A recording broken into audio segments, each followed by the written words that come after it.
This behavior will not be tolerated.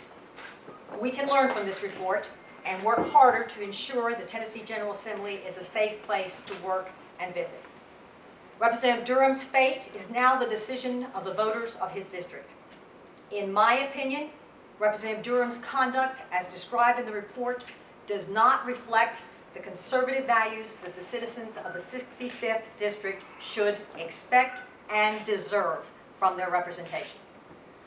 I have taken decisive action, doing all I could within the constitutional bounds of law.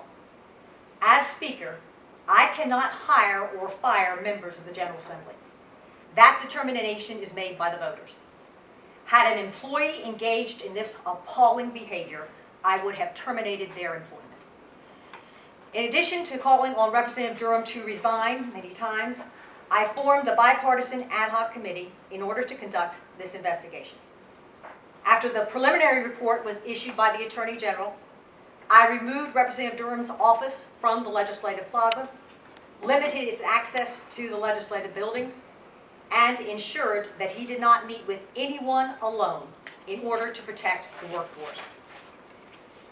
I also initiated and have approved a rewrite of our workplace harassment policy with input from the private sector, public sector, academia, and a representative of the Press Association. The new policy will be implemented swiftly, and along with its implementation will be the requirement for all members of the House of Representatives and staff to undergo training in workplace harassment. I ask that the privacy of the victims and witnesses in this report be respected. Retaliation against those who bravely came forward to share what happened to them will not be tolerated.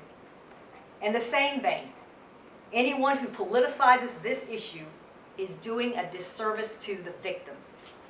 We need to do all we can to ensure victims that they can come comfortable forward and have the expectation that their willingness to do so will not be used as political fodder.